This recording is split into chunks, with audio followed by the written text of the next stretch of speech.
Serial वसुधा के update को लेकर आ चुके हैं हम आपके बीच में। तो वसुधा की ज़िंदगी में तूफान आने वाला है, क्योंकि वसुधा की सच्चाई, या यूँ बोलूँ वसुधा और चंद्रिका की सच्चाई जो है वो दादी साहब को पता चल चुकी है। ऐसे में दादी साहब जो अब तक काफ़ी प्यार करती थी वसुधा से, अचानक दादी साहब को अपना हाथ उठाने को मजबूर होना पड़ा, क्योंकि दादी साहब को ऐसा लगा कि जो चंद्रिका से मैं उम्मीद करती थी कि चंद्रिका मेरे साथ ऐसा गेम खेल सकती है, वो मेरी प्यारी वसुधा कैसे ऐसा कर सकती है। तो ऐसे में दादी साहब से रहा नहीं गया। दादी साहब को ऐसा लगा कि मेरे इमोशंस का खिलवाड़ मचाया जा रहा है इस घर में। तो दादी साहब ने बिना कोई वक्त लगाए एक खींच के थप्पड़ मारा है वसुधा को, जबकि वसुधा ना 3 में ना 13 में, क्योंकि वसुधा ने ना ये प्लान बनाया, ना ये प्लान को इम्प्लीमेंट करना चाहा।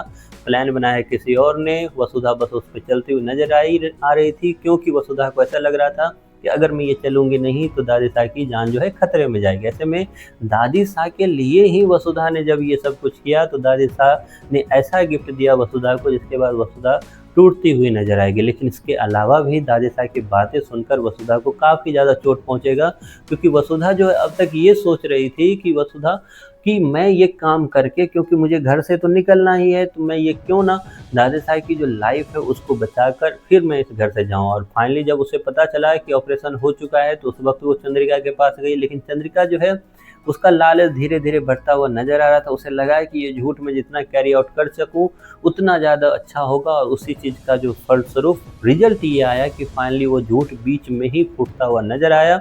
और उसके बाद इसका सारा का सारा जो ठीकरा है वो वसुधा के सर पे फूटता हुआ नजर आया। जबकि ठीकरा फूटा है तो पूरे घर के सामने भी सबको पता चलने वाला है। ठीकरा फूटा है तो दादी साहब की हेल्थ फिर बिगड़ने वाली है। अगर ठीकरा फूटा है तो वसुधा क्या दादी साहब से दूर चली जाएगी?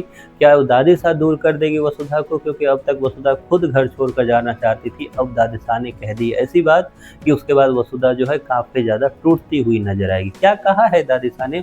दादी साहब जैसे ही सुनेगी वसुधा और चंद्रिका की ये बातें कि किस तरीके से प्लानिंग कर कर उन्होंने ये कहानी रची जिससे जो है दादी साहब को मूर्ख बनाया जा सके, तो दादी साहब को काफ़ी ज़्यादा गुस्सा आएगा। दादी साहब के हाथ से वो थाली गिरती हुई नजर आएगी, और दादी साहब के हाथ से अगर वो थाली गिरी है तो दादी साहब का गुस्सा जो है चरम पर पहुंच चुका है। और उसके बाद दादी साहब खींच के थप्पड़ मारते हुए नजर आएगी वसुधा को, और उसके बाद वसुधा को फरमान सुनाती हुई नजर आएगी कि मेरा तेरे से कोई रिश्ता नहीं है। और इसके बाद दादी साहब जो है काफ़ी ज़्यादा गुस्से में अपने रूम में, अपने कमरे में चली जाएगी। अब यहाँ से स्टार्ट होता है वसुधा के लिए एक नई तूफान की एंट्री। वसुधा क्या घर छोड़ देगी? क्या दादी साहब घर छोड़ देगी? क्योंकि कई चीज़ें दादी साहब के सामने ऐसी होगी जिसके बाद दादी साहब को लगेगा कि पूरा का पूरा परिवार ही एक तरह से फ्रॉड है, जिसने मेरे साथ ही ये किया। हालांकि दादी साहब को बाद में पता चलेगा कि वो वसुधा ही थी जिसको अपनी फिक्र नहीं थी, वो दादी साहब की फिक्र कर रही थी, इसलिए उसने ये कहानी का पार्ट वो बनी। क्योंकि कहानी का पार्ट बनने के लिए उसे मजबूर किया गया, क्योंकि उसके बीच में जब ये कहानी सुनाती हुई नजर आएगी चंद्रिका एक तरह से दादी साहब को, तो उस वक्त वसुधा घर पर नहीं होगी, क्योंकि वसुधा जो है फाइनली अब घर से जाने वाली है। आप कितने एक्साइटेड हो ये सब कुछ देखने के लिए? इसके बारे में आपकी जो भी राय है